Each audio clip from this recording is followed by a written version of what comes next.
Welcome to Concerning the Spiritual in Art, a podcast exploring spirituality, consciousness, and the creative process.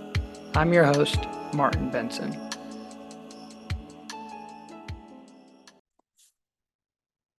All right, y'all, welcome back to the podcast. I have a special episode for you today with visual artist Hazel Florez.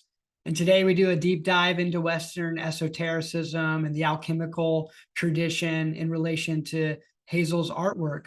Her paintings are incredibly beautiful, layered, detailed explorations of these archetypical sort of important symbolisms that we find within esoteric traditions that speak to this notion of unification, of unifying the sort of polarity within ourselves in order to elevate our consciousness, turning lead into gold, so to speak.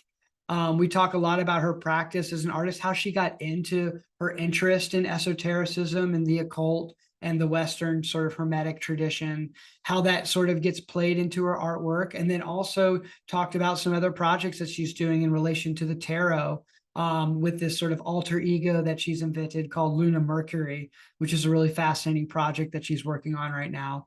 All in all, it's just a really beautiful exchange, great conversation that I think will be really of deep interest to a lot of you out there. So here you go, Hazel Florez.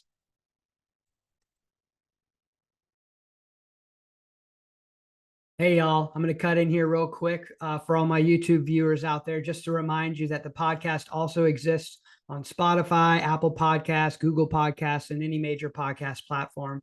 So if you're enjoying what you're seeing here on YouTube, go ahead and subscribe on one of those platforms as well, so you can take the show with you on the go and never really miss an episode. Also, I wanted to let you know that I'm now offering subscriptions on my Instagram page at Martin L. Benson for 99 cents a month. That's less than $12 a year, which that funding will go toward helping produce the show. So I can continue to evolve the podcast, continue to create great content. So if you support what I'm doing here and are enjoying all this content here on YouTube, consider not only subscribing on the podcast platforms, but also subscribing on Instagram for that 99 cents a month so that I can continue on this path. So thank you all. Now back to the show. Peace. All right, Hazel, welcome to the podcast. How are you doing today? Really well. Good to connect, Martin. Yeah. Yes, great. And yeah, Hazel's connecting all the way over across the pond there in London. So it's I know it's the afternoon for you, it's the morning for me. But it's just such a beautiful time to connect. I've loved your work. I remember coming across on Instagram and just loving the sort of symbolism, the esoteric kind of occult angle it's taking on it, but it has a very fresh and unique quality to it as well that I feel like is all your own. And I was just really sucked into the work, and I'm so grateful that you're willing to be here with me today.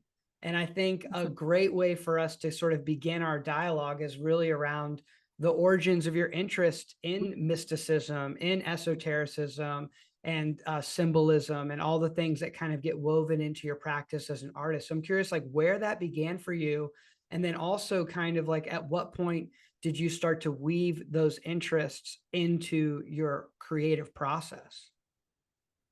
Okay. Well, I guess I grew up in a very religious family.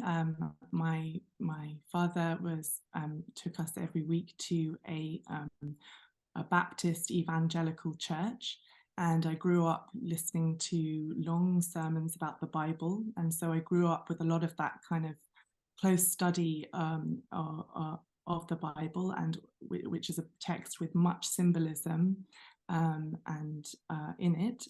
And when I did the classic thing of when I was around 18, rebelling, going atheist. It's a classic thing. And really, yeah, just rejecting all of that upbringing. And then when I got to my late 20s, I became pregnant with my daughter. I was married. I was on my maternity leave from teaching politics at Queen Mary University. And I had a bit of a moment. It's a very difficult thing to go from being an academic, marking lots of essays every day, having a high amount of intellectual content, to sitting at home with the baby and changing nappies and going to coffee mornings where all you do is talk about babies and nappies. And I found my, it was almost, it felt a little bit like, this kind of like car going off this cliff edge, because it was like my brain had been chomping on all of this information all the time, and then suddenly sort of nothing. And then I remember one day finding something called the Alchemy website, which is this amazing online repository of alchemical information set up by this independent scholar and researcher, Adam McLean. And it's, I strongly recommend everyone to look at it, because it's an extraordinary thing. I think it's called alchemy.net or something. And I looked at it, and I looked at all of these images, and I thought they were absolutely beautiful and remarkable. And there was a phone number on it, and I thought, do you know what? I want to talk to this. I'm going to call this guy up. So I called up Adam McLean, this phenomenal, amazing historian of alchemy, on my maternity leave, and I started, he was quite surprised, he was like, who are you? There's randomly, he's in Glasgow, just outside Glasgow, and there's this mom with a small baby at home wanting to ask me about alchemical manuscripts. Okay, I'll chat to her. It was very, very sweet, and I found it so much more, fascinating and interesting to kind of start listening to podcasts and reading books. And soon I was kind of like, the next thing I was exploring the Red Book by Jung. And and like discovering all these artists like Leonora Carrington and Remedios Varo and all of these things. And I started making art really just with a baby in a sling at home. I was cutting out shapes at the kitchen table that I would then assemble into other things. But yeah, that's I sort of kind of did this swing from the poles, right, that we were talking about earlier. Going from the religious orthodoxy on the one hand to the secular on the other hand, and then finding sort of at around 30 this middle path, this mystical space where science and spirituality are not kept separate, where you worldview where you can reconcile those two extremes. So yeah, that's amazing. It's amazing. That was like a real transformation in your path, especially because, I mean, not only like being a mom and how transformational that is, but then like how that also was a catalyst for like an inner transformation on your interest and sort of kind of setting off these light bulbs around like these connections to things that you, like you were saying, you kind of were brought up in this religious, very kind of more strict traditional background. And then all of a sudden you rebel against it and you go full on the other side. But now you're finding this sort of place in the middle. And I think that's what it's all about, is finding how like really the opposites, the poles of the experience we have here are really held together as one thing. It's like, it's almost like they're just two sides of one coin. They're one component to life. And I think the alchemical tradition, the esoteric tradition, that's all they're kind of exploring and kind of expressing is this unity consciousness from this sort of like separate space that we've been so attached to, and bringing it back into oneness. And so I'm curious, like for you, as you were diving into alchemy.net and diving into these images and these books, was there any sort of like specific idea or teaching or image or component to what you're seeing that really just like kind of shattered the walls of your attachments to what you were before? Like, can you think of anything specific that was kind of like deeply like transformational from like a visual perspective or just from a conceptual perspective on something you were learning? So I know it's probably answers. hard because there's so many things. There's this idea in Paracelsus. Paracelsus is kind of like the father of modern medicine, and he has this idea of the tria prima, the three elements that of sulfur, salt, and mercury. And this is a kind of like mind, body, spirit nexus. And the idea that of those three things kind of working together, that basically getting away from this sort of biology textbook idea of a person, that sort of, that we are, just this mechanistic being. I guess I came across an idea in anthroposophy, which I found in the teachings of Rudolf Steiner, which is his theory of the fourfold being. And he has many different theories of, I think he even has a model of the sevenfold being, but in the fourfold being, he has this idea that there is the physical being, the etheric being, the astral being, and the egoic being. And I did actually a painting about this, which I did these concentric circles of thinking, what is it to be a person? And many anthroposophical scholars, they talk about the first layer, which is your mineral body, and that is that's your muscles, that's your physical body, that's the part of you that has the urges to eat and drink.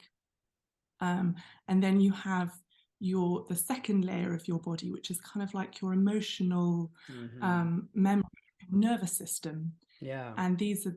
And then you also have your intellectual body and your rational mind making decisions.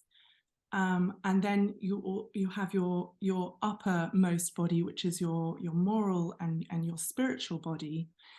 And I found this way of looking at a person kind of really, to me, it was beautiful, because it was really kind of giving people their full humanity, their full acknowledging all the layers of this being, but it was outside the orthodox religion, which I had sort of grown up with, which had all kinds of problems around gender, sexuality, to abortion and gay rights and things like that. But I just found, looking at some of these mystical teachings and these mystical modules, they seemed very beautiful and appealing, because I'd sort of grown up with this religious and spiritual awareness, but they were kind of free from some of those of oppression and things that institutionalized religions often control, right? To control the behavior of people through the control of knowledge. And I think that's what these practices within the esoteric traditions really help liberate, is sort of this attachment to the control mechanisms that are externally presented to us, and give us sort of a new sense of ownership over our inner life and our connection with a greater sense of ourself.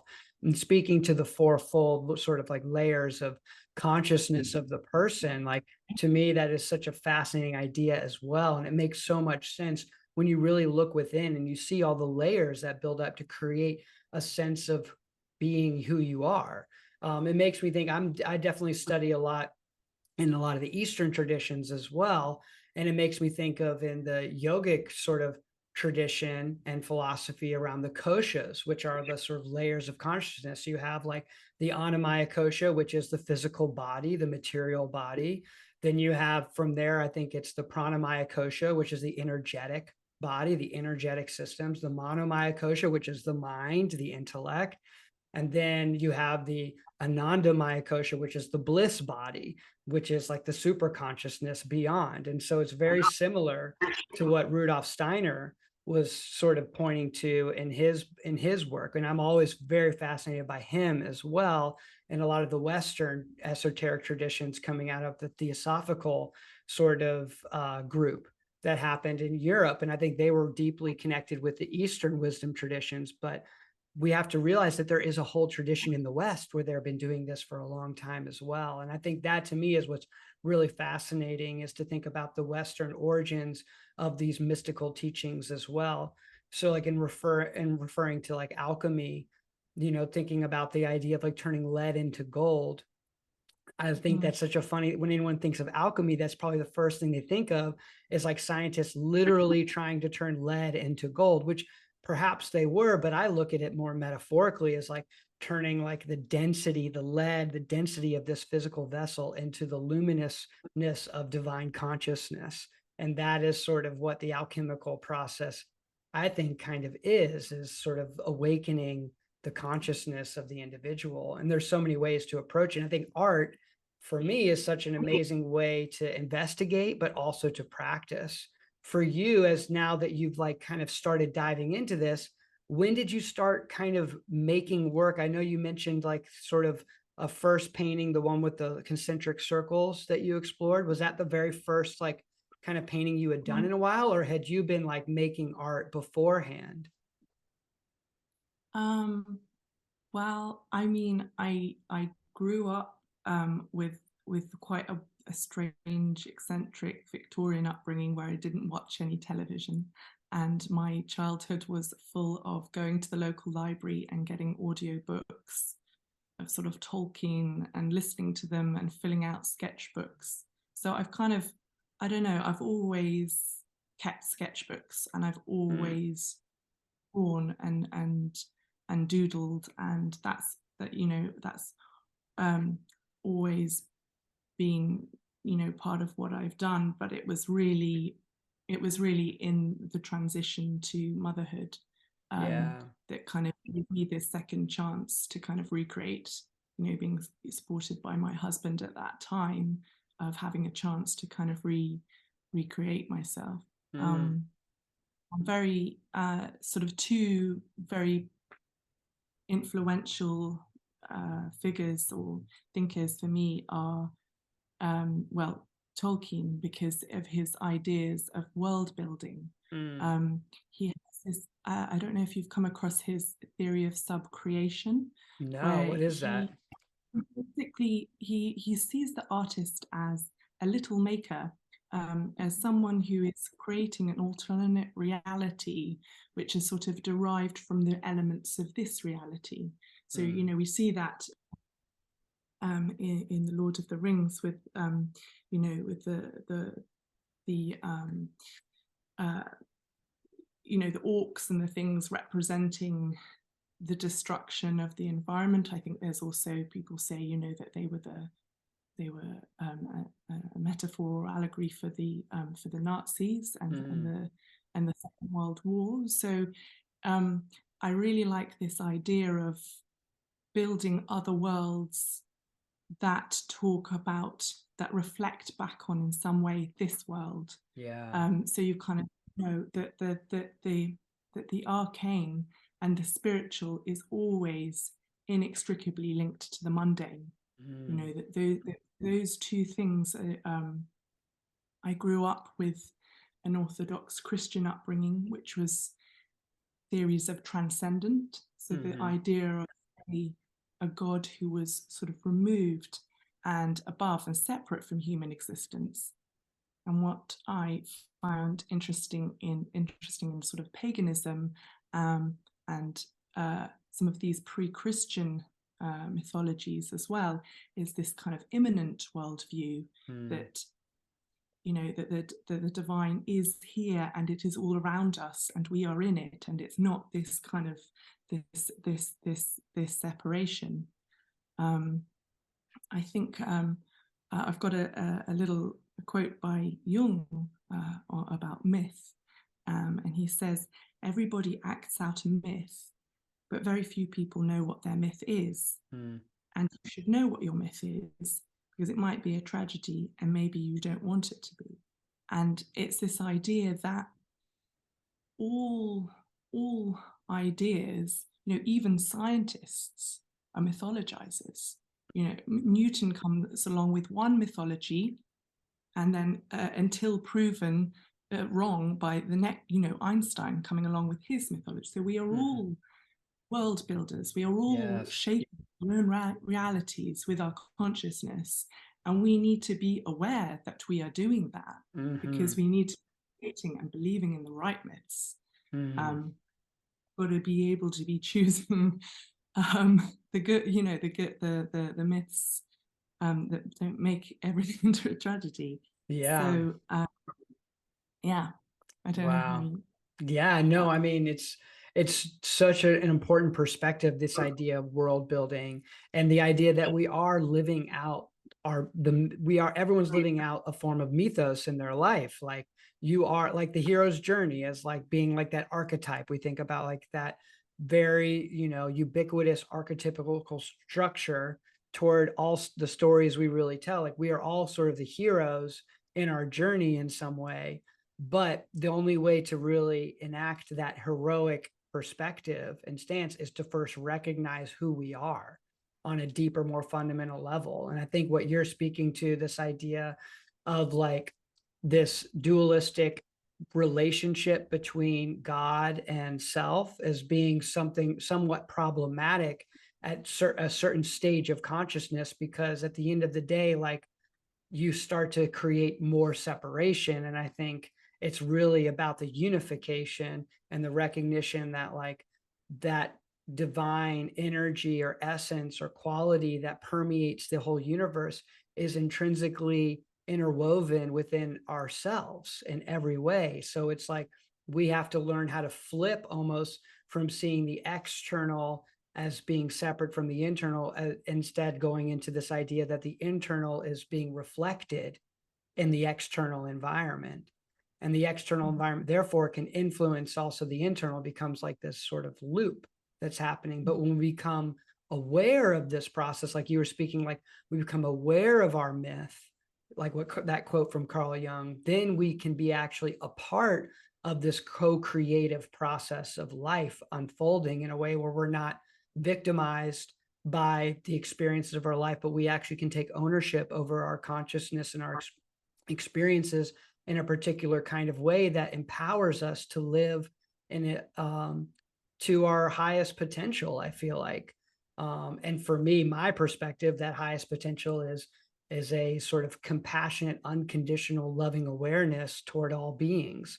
You spoke about paganism as well. Like, what's interesting to me about those pre-Christian religions is their awareness of this sort of animistic reality, that like everything is alive, everything has an aliveness to it, a consciousness to it.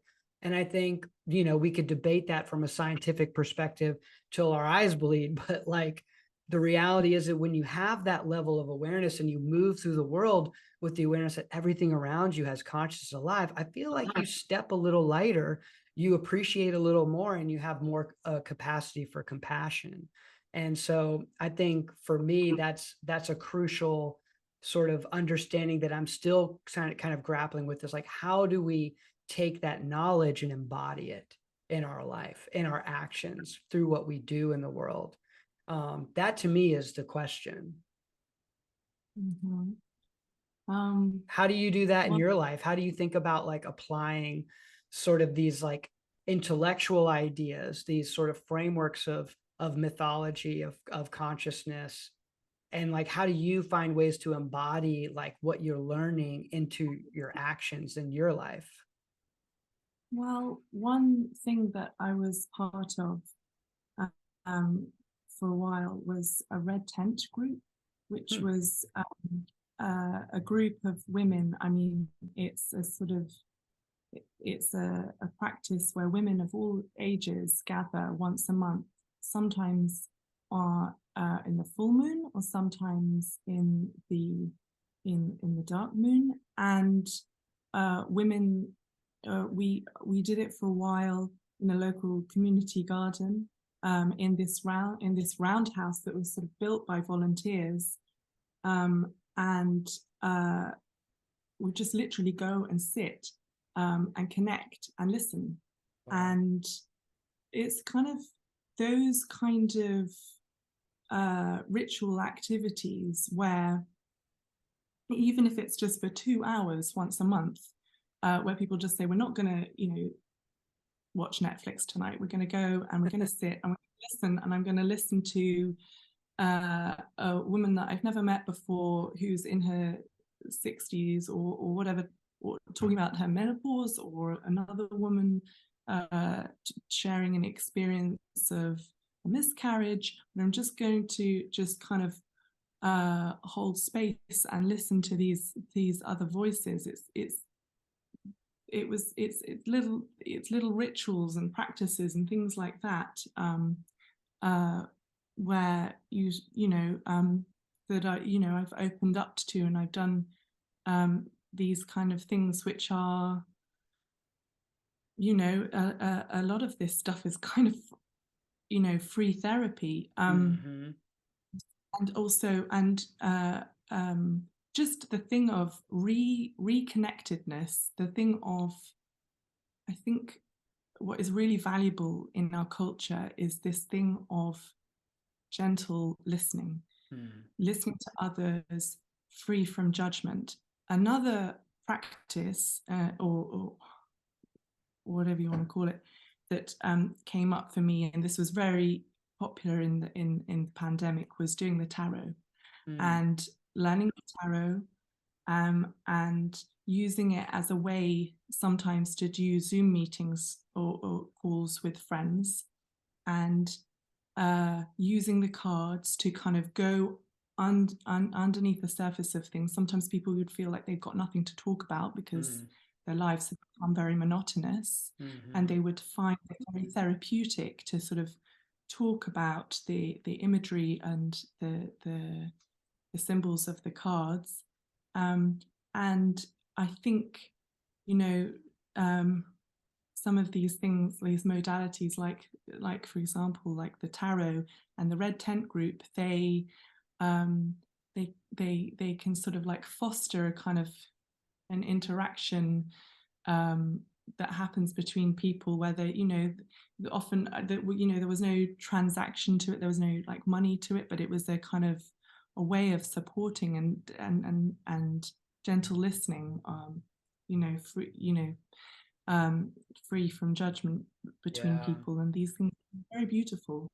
It is. Wow. And you have to kind of like, to get involved with these kind of things, you have to block out the monoculture a bit. You have to say to yourself, I'm not going to watch Netflix this evening. I'm going to read this book about the tarot, or I'm going to, got to think a little bit, out of the box, because I think that, magic comes to people who believe in magic. If you don't believe in magic, the chances are life is going to be very literal. Yeah.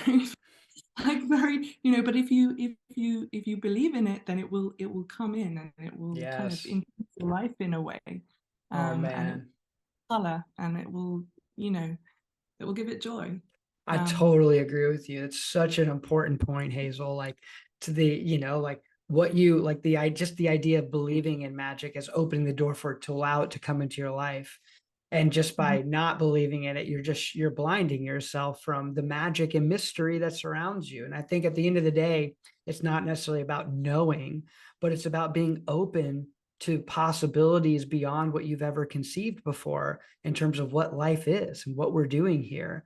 And I find that people who are more keen to like leave a little bit of an opening in their life tend to be able to stumble upon the magic more often than those who close those doors. But it's hard to do, because our culture, like you mentioned, the monoculture, like it really does do a good job of numbing us, of numbing our senses, of getting us into the comfort body in such a way that we don't have agency to explore the edges of our boundaries anymore in terms of what we think life is. We kind of just fall into that rote behavior. And I can see it in my own life. Like I can see parts of my life where I do that. And so I'm always trying to like find ways to like kind of flip the switch back. And I think what you're talking about with this women's group, the red tent group, doing tarot, like those are such amazing practical things that you can do to just initiate a new way of like moving in the world. And at the end of the day, that community, I can imagine that sense of just community with you and the other women is so powerful. And I think we thrive for that as well, as a sense of connection and community. And I see our culture is sort of self-designing in such a way that it's actually creating more isolation. At least that's how we're kind of perceiving it. More and more people are lonely, more and more people are isolated than ever. And so I think finding ways to like break that cycle is so key. And I also want to touch on the tarot, like what you're speaking to tarot. I think the tarot is such a fascinating sort of ritual to move through with people who are, I have like a lot of really close friends who are deeply into the tarot, and they're always pulling tarot cards. I love it when they want to do tarot readings for me, because it does, at the very least, it creates a deeper inner dialogue around like maybe things that you've been ignoring, because it's forcing you to like think about the sort of components of your life in a totally different way, which automatically is going to open some space for a new insight. So I've always had such value from the tarot. And I think looking at your work, your paintings, they're not tarot cards, but they definitely have the same kind of alchemical symbolic power that I see when I look at the major arcana cards. Like when you look at them, like there's just something powerful about them that speaks to the unconscious. And I look at your paintings as kind of doing that as well. They're just so beautifully rendered. They have such a handmade sort of like creative like quality to them that makes them feel very like warm and fresh, but they're also like, there's a lot of layering to the imagery you're bringing to each particular image. When you're creating these paintings, because they're mostly like kind of mixed media, but mostly like oil painting with some mixed media in them. Are you like really planning them out before? Like, are you sketching them, the compositions out before? Are you piecing together the symbolism like with a lot of like intention and clarity in mind before? Or is there more of like a fluid, organic, kind of intuitive approach to how they come to be? Yeah. Sometimes I well, just to talk about a little bit about the detail in them, I like to use a lot of detail in my pictures to slow people down. I like the idea of the making the images is a kind of sort of a sort of meditation, and that if people slow down and look at all the detail and think about what they could possibly mean, that slowing down is rewarded, that you can't just consume it quickly in a glance. In this time of fast-paced consumption of everything, I like these images that have this kind of layered, you're pulled into another world, and it's I'm asking my viewer to slow down. I'm trying to reward them by every time they look at it, maybe a new little thing of what's going on.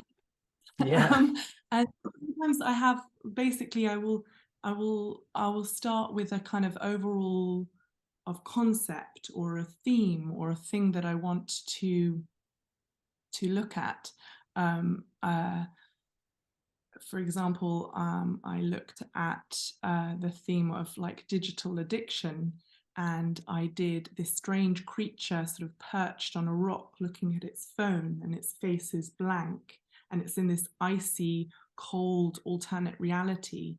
And there are 5 moons, which is representative of the 5 pentacles, which is a tarot card symbolizing like poverty and coldness and hostility. So I kind of I come up with the concept, the idea that I want to express, and then sometimes, not always, but sometimes I use this process of sort of alchemical active imagination, which is where you basically you spend about 5 or 10 minutes or whatever lying on a couch during the day. It's a little bit like a sort of yoga nidra thing, where you basically just go into like a wakeful sleep state of retaining, and you allow things to sort of bubble up a little bit, and it's it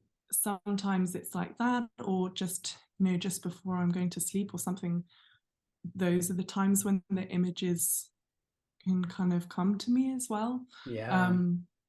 But I mean, you know, a lot of it is yeah, through researching these different ideas. I mean, I did one painting called Mundus Imaginalis, where I looked very closely at the duat, the Egyptian vision of the afterlife, because it really fascinated me, because I grew up with this Christian understanding of the afterlife, which is the heaven and the hell divide, Yeah. where you have this really strong binary.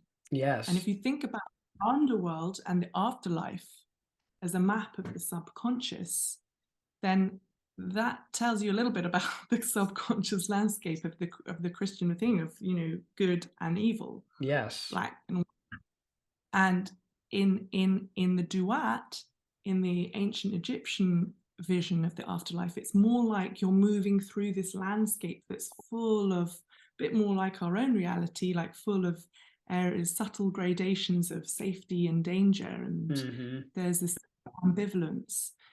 So a big theme, reoccurring theme that I'm really obsessed with, which is very hermetic, which is this idea of the unity of opposites. It's this thing of putting together, you know, two sort of things. You know, I love that thing of creating emotional ambivalence in my scenes. So sometimes it's sort of like going into a world that's a little bit creepy, a little macabre, but then at the same time, there's a little figure on a snail. You know, there's like a little, like kind of like, you know, Yeah, like or something kind of playful. like this. It's kind of slightly playful, and it's kind of quite silly. So I think, Yes. you know, I think that the cosmic and the comic are together. I think that the reverent and the irreverent are together. This kind of, I love bringing together this like tension Yes. between two unusual feelings. So you're looking, some of the paintings that I feel the most pleased with are the ones that kind of achieve this kind of, you know, and you find, I think of painting a lot like music. um like, you know, you can, the best songs that you listen to, they're happy, sad, they're bittersweet, Yes. and trying to sometimes get that kind of that really nice sort of ambivalence, um, is, yeah, is kind of a fun part of the world building for me. Yeah. No, I mean that's such a difficult territory to navigate, but it's so important because like we got to realize that these sort of polarized frameworks, the dualistic frameworks, are so reliant upon each other for their own existence because one can't be without the other. They live in a relative function with each other. But I totally feel like when you can unite them and bring them together where you can feel two opposing emotions at the same time, it kind of like sparks sort of a remembrance of some kind of quality that we've forgotten within ourselves, our ability to hold space for a paradoxical experience, you know? And I think anytime I've had any kind of major mystical or magical experience or psychedelic experience, it always feels more like that. It feels like this perfect unity of all things. It's like every emotion that exists is existing at the same time. And it's kind of almost overwhelming to explain, impossible, really. I think that's why art and music and all forms of art exist, is to try to point to this reality.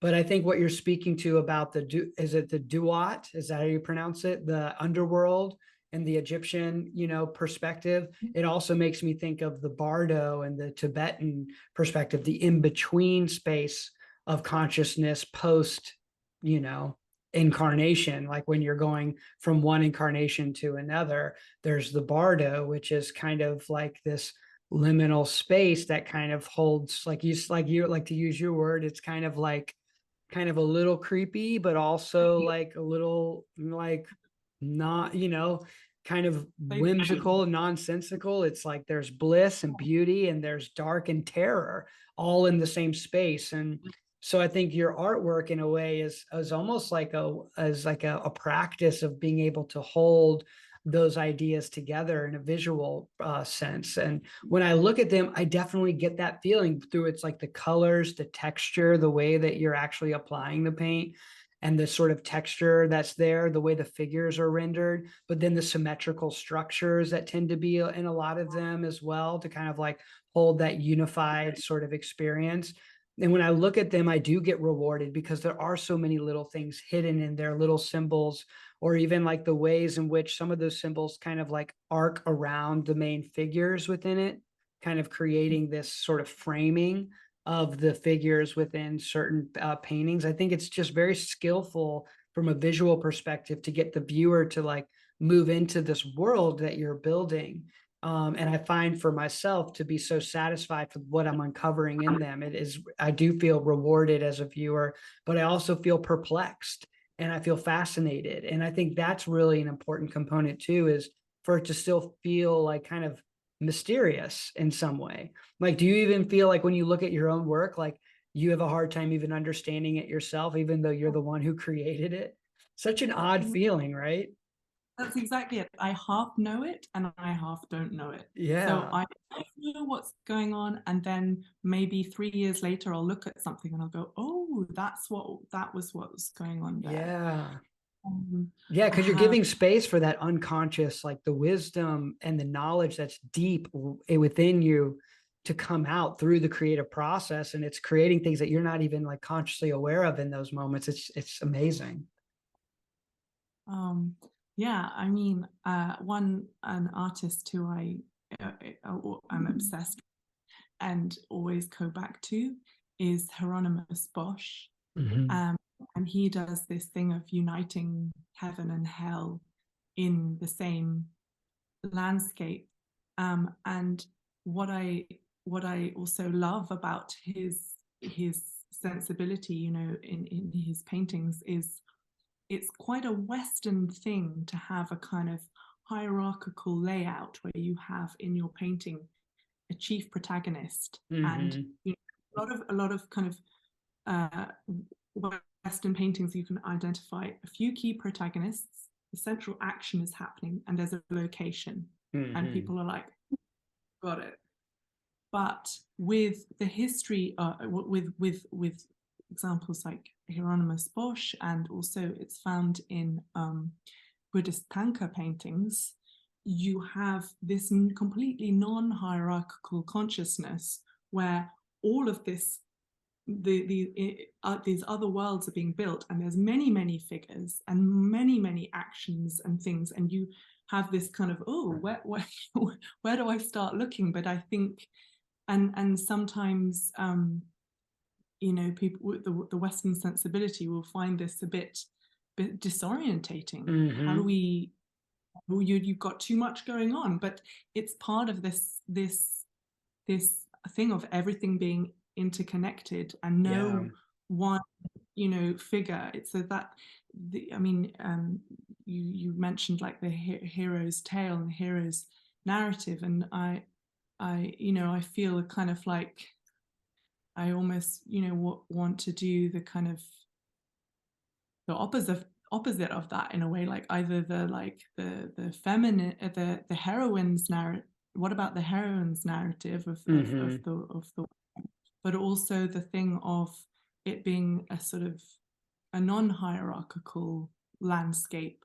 And so some of my paintings, I want to be, I dreamed a kind of like feminist Bosch, where it's kind of doing this this other world building, but where you're kind of uh, looking at the history of women and their place, and the Mm. figure of the witch as well, and the idea of the female mystical intuitive, like these wisdom keepers being kind of persecuted and marginalized. And I did a 12-part alchemical series where I looked at different stages of alchemical transformation, going through calcination, dissolution, fermentation, all of these processes. But it was also a series that looked at, you know, the figure of the feminine intuitive mystic being kind of historically repressed, and then at the end of the series there is this kind of like goddess figure coming out, riding in the exaltation painting, riding on this phoenix and kind of, you know, being liberated. But you know, feminism, you know, still massively globally, you know, we saw with the Nobel Prize being given to the Iranian woman, and you know, with what's going on in America as well, with bodily control and abortion rights being stripped back and things like that. I think it's still, you know, there's still the, you know, the feminist perspective is not dead. It's still very important as well. Yeah. Keep talking about these things. So yeah. I quite, you know, sometimes I think people look at my paintings and think she's just gone into this other world. She's, you know, it's escapism. And that's not actually what I'm doing at all. No. I'm actually trying to do the opposite. Yeah, you're like you're trying to like turn the light back inward, go inside, like not run away. No, for sure. Yeah, I feel like some people, you know, look at the practices of sort of taking magic mushrooms and things, and this and ayahuasca as escapism, but and art as escape. For me, it's not. Those things that they're like deeply you know, spiritual things where you're kind of doing, you know, the opposite. You're kind of you know, for me, it's really important that you know, I have that one foot back in reality, and use these languages to sort of reflect on what is actually happening. No, that's so important. And it is funny how people who haven't had those experiences, whether it's with altered states of consciousness or creative flow, or sort of like these metacognitive states or these mystical states, like they can look at from the outside in as escapism. But you're so right. It's like the exact opposite. It's like you are being confronted with the ultimate reality of who you are in the most fundamental way. And to me, that's why they're so ineffable and transformational, especially when they're done under, you know, certain kind of circumstances in terms of like sacredness and ritual and appreciation and tension. I think those definitely help bolster the power of those kinds of practices. But at the end of the day, it's like, it's not something that we can ever give to somebody from our own experiences, like what that was like. You know, art is a way to point to it. It's a way to begin the process of turning in, or deeper, you know, thinking and sort of contemplative space within oneself. But at the end of the day, we all have to do the work to actually take the step through the doorway. Like no one's going to push you through. No one's going to drag you through. You have to consciously step through yourself. And I appreciate how hard that is for a lot of people. And so it's easy to negate it. It's easy to push away what we don't understand. And I think, you know, reverting to what you're speaking about, the divine feminine and the suppression of the feminine energy on this planet, as we've seen for millennia, it's a more extreme version of that, because it's pushing away an inherent component to reality itself, because the masculine and the feminine, like all polar relationships, are one. And when we deny the feminine, we've created everything we've created here. I think what the situation we're in on this planet is, in my opinion, a direct result of the denial of the divine feminine energy within this planet and within ourselves. Like being able to find like that feminine energy even in me, you know, as a quote unquote man, like to be able to feel that quality within myself is something that's really important. And I think it's, you know, reverting back to what we talked about in the beginning, with your upbringing with the church, you know, like, and I think all religions, when they're taken in a place of deep wisdom and care, they can get you to this place of higher consciousness. But the control mechanisms and the hierarchical structures of religious power has really divorced people away from their own a spiritual autonomy in some ways. It's like we've given it over. So when we take it back, we can definitely go there. But as a whole, religion has been problematic because of all of the suppression of anything that is against its sort of rule. But we live in an interesting time, I feel, where we have an opportunity to subvert those power structures in ways like we've never have before. You know what I mean? Like we were talking about off camera, like back in the day, like hundreds of years ago, if you were into the occult or esotericism, or you're having mystical experiences, there's nobody really around you that you really can connect with. In most cases, you're kind of isolated, but there is this growing community of people who are interested in alternative states of consciousness, new sort of ways of thinking about spirituality and religion, transcendence. And so we live in a time where we have to find that unity again, and we have to be able to come together. And I think, again, all forms of art are a way in which we can build that sense of community. And I think it's when that happens, then the divine force of the divine feminine and masculine together, unified, come out and unite and create a very beautiful new expression on this planet. But we're in the throes of it right now. But with the internet, with what we're doing right here, Hazel, you and I talking about these things right now, like this, to me, if this is not a sign of dramatic change that's upon us, I don't know what is. Yeah, as you're talking, I'm thinking a lot about the figure of Jung, because he sort of encapsulates all of this.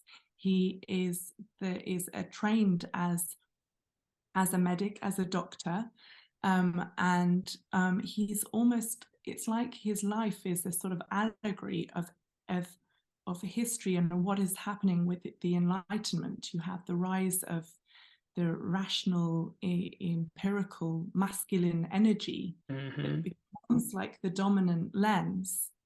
But then he has this breakdown. He has this nervous breakdown. When he comes to this point that like the scientific no longer is enough to like feed him and sustain him. And he's basically this masculine, rational man in search of his feminine soul. Yes. And that is the Red Book, you know, that the Red Book is him going in search of like the poetic and the feminine and this dream. And that's kind of why he's such a sort of compelling, iconic figure of the 20th century, because he just encapsulates this entire, it's like we're all having our, like society is sort of having its Red Book moment of breakdown. Yes. And it's the reconnecting with the kind of, you know, we are a masculine society. Yeah. You know, in search of our feminine soul. Yeah. And for me, this is why this art movement that I'm part of, that you're part of, this whole thing of the spiritual in art, is why it's really taking off right now. Yeah, it's really important because I think we are in a big search collectively, whether we're aware of it on an individual basis or not. The momentum, I feel like, is going there because we're looking at that breakdown all around us. And it's all from that denial of half of our consciousness, essentially, you know, or, you know, again, it depends on which person you're talking to, but as a whole, you can kind of see that sort of embodied in our culture. And so we have these sort of very polarized factions who are just butting heads nonstop, and there's no communication between those two sides. And I think that's why this third way, this middle way, is so crucial. The bridge building, like that's how I kind of view it, as like a bridge, like needs to be built so there can be cross communication and pollination amongst the polarized extremes.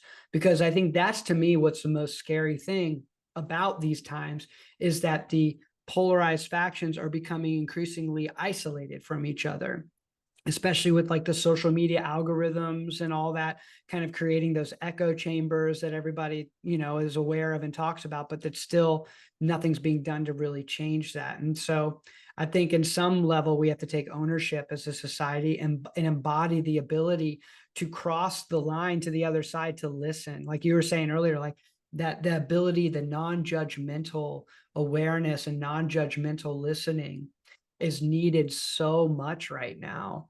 And it's not something that we can all bite off with one big bite. Like we have to do it in little moments in our life and embody it on an individual level, like whether it's through family members who think differently, or community members or colleagues or neighbors, and being able to find a way to embody this open-heartedness that allows for real communication to happen and real mutual respect.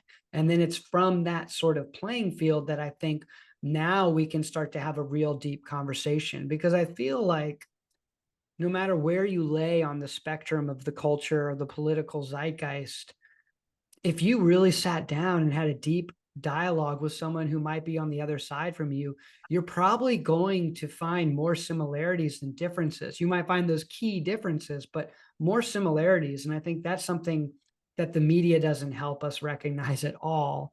They really push the polarization, but we have to be able to recognize the deep humanity within all of us. But it's so hard to do. It's so hard to do. It's something I just try to work on a little bit every day.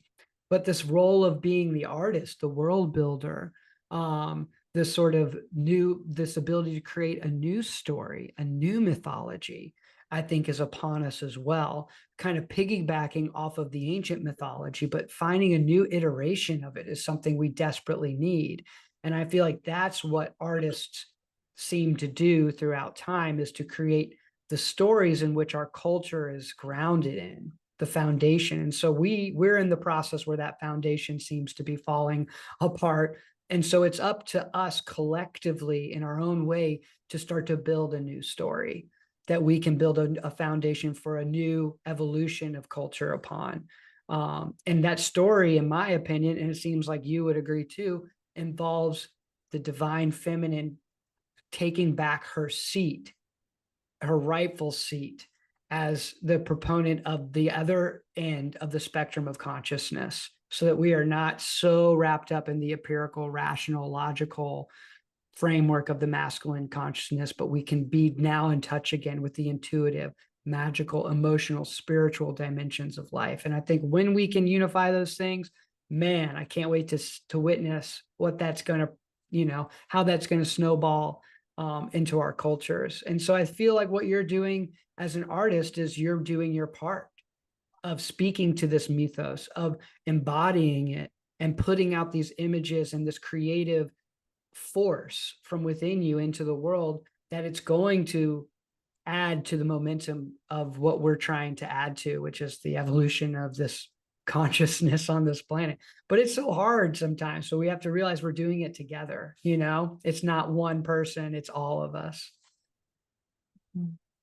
I did a painting this year, which was about a sacred well called Wellspring, and it was based on this well that was in Malvern. And my brother is a water engineer, and he tells me that in the UK, a lot of the pipes in the UK are from the Victorian era, and we lose about a third of the water that runs through. And this is a kind of an allegory and a metaphor of like what you're saying, that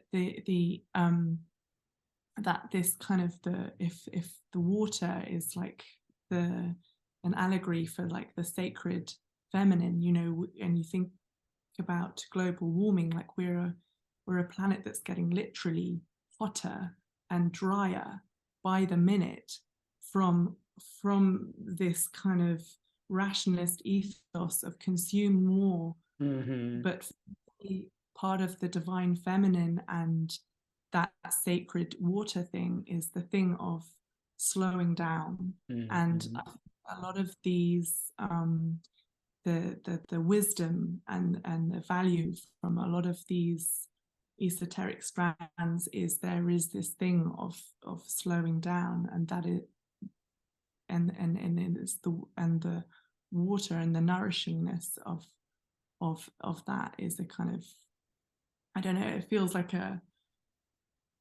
the hot dry fire on the and the cool, these seem like a sort of elemental Yes, way of capturing what you're saying, basically. definitely. Yeah, it's that nourishing quality of water itself is like the metaphors of water and the way that it moves, the adaptability of water, the flow, the sort of sense of effortlessness, the way that water is always finding like the most effortless route wherever it's moving through. You know what I mean? It's that sort of, it makes me think of Wu Wei and sort of like Taoist philosophy, or it makes me think of like the effort and effortlessness and the unity of what that is in Zen. And I think the slowing down is what it's all about for me. Like my mind, I have such like a mind that can spin and go, like, and it's like a power that I have, but it's also like it gets out of control. So I've always in my life, especially the past, 15 years or so, I've found that the meditative practices of stillness, of sitting on a daily basis helps everything kind of settle in such a way that I can not, be kind of taken for a ride with my own mind as much. And so that slowing down, and in my painting practice too, as an artist, it's what it's all about, is that slowing down. So I'm just like kind of connecting with what you're saying, like the importance of that is so crucial. And that is part of the feminine energy, is the receptive opening stillness. And I think embodying that through various meditative practices is so valuable for me, and so valuable, I think, for anybody, but we got to find our way in to do it, it's amazing again that these times, like we're seeing more and more people open to sitting and doing meditation or doing yogic practices or breath work or exploring lucid dreaming or plant medicine or doing the tarot or being interested in paganism or Wicca or esotericism. Like, man, it's just so exciting to me because I just see this curiosity awakening in so many people that's going to guide them back to the spirit and to the unified consciousness. And so I'm excited to be a witness and to play my part, and you're playing your part beautifully. And I'm just so grateful that we're connecting in this way on this podcast, being able to share these ideas. And it's going to be exciting to see like where it goes. And everybody out there who's listening, you have to check out Hazel's work. I'll have all the links in the show notes. You got to follow her on Instagram. I'll have that in the show notes as well, so you can see these incredible paintings that she's doing, and all the work that's coming out of your studio and from your life. It's just it's adding to this momentum that we're building together. So I want to thank you, Hazel, so much for your time on the podcast today. Thank you so much. Thank you all so much for tuning into this episode of Concerning the Spiritual and Art. If you like what we're doing here, go ahead and hit that subscribe button so you can stay in touch and in tune with all the amazing offerings that we're going to be bringing to this channel. Thanks again for all your support. Super grateful, and excited to bring more content your way. Peace, y'all.